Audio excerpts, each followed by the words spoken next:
The Batman spin-off was right to avoid its best villain reveal opportunity.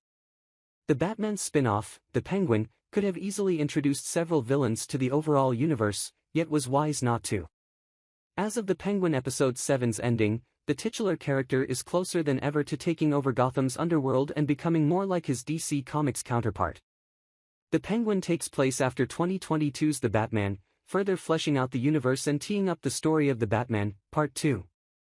With The Batman 2 being one of the most anticipated upcoming Batman movies, many have tuned into The Penguin to see exactly how this version of Gotham has been further developed.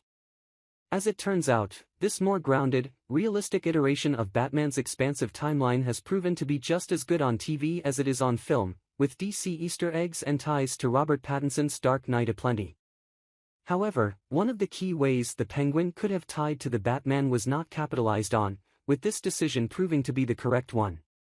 Via the story of DC Comics villain Sofia Falcone, the Penguin could have introduced, or even reintroduced, several villains from the Batman's universe.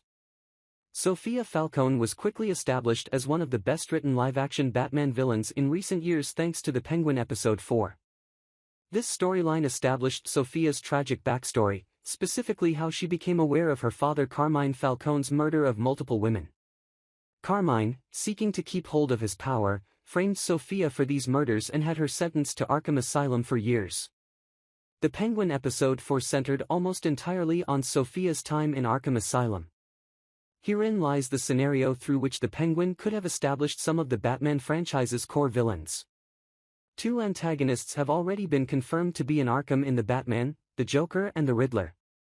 The show could have included cameos centering on either of these characters or even debuted other villains like Hugo Strange, the Scarecrow, or Harley Quinn, all of whom are tied to Arkham in DC Comics.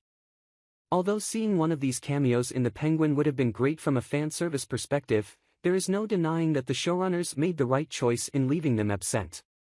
In focusing entirely on Sofia's story and character arc, the narrative of The Penguin was dramatically improved as a result. If a cameo of one of the aforementioned villains had been included to simply tease the Batman 2 or other upcoming DC movies and shows, it would have served no purpose to Sofia's storyline. Gratefully, this is something that the showrunners of The Penguin also understood. At New York Comic-Con 2024, The Penguin's creator, Lauren LaFrance, spoke to The Direct about Sofia's journey through Arkham Asylum. During this interview, LaFrance was asked about whether other characters from the Batman or wider figures from DC Comics yet to debut in the franchise were considered for The Penguin Episode 4. In response, LaFrance stated, "Honestly, for that episode, we thought just about Sofia, like Sofia's journey. We didn't want to have a character that would detract from her experience or have people be like, oh, it's that villain. Not a casual Joker, not a Harley Quinn. Like, those characters are amazing. But for what we were doing, we're telling Sofia's story, and we just want you to be immersed in her perspective." As evident by LaFrance's comments, the creators of The Penguin echo the sentiments that cameos of other Batman characters would be great, but detrimental to the story at hand.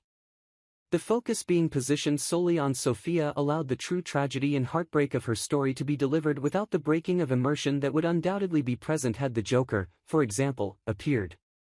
This decision made Sofia's story better, allowing her to shine as one of the Penguin's best characters and one of the best live-action DC characters in a long time. Another added benefit of The Penguin omitting big villain cameos from Arkham Asylum is that it makes The Batman, Part 2, and any other films beyond that, more interesting. If a DC Comics character had appeared in The Penguin, audiences would have likely begun thinking of that character as the Batman 2's villain.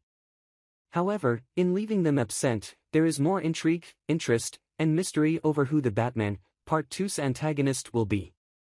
This mystery will make the marketing of the Batman 2 even better. Audiences will not know who is coming as the Caped Crusader's next enemy, as it was not spoiled beforehand in The Penguin. With this in mind, The Penguin avoiding the admittedly tempting chance it had to set up a future villain for the Batman's universe was the best choice, not only for solidifying it as a fantastic DC TV show that stands on its own with brilliant characters but also for making any future installments in Matt Reeves' Elseworlds sect of the DCU even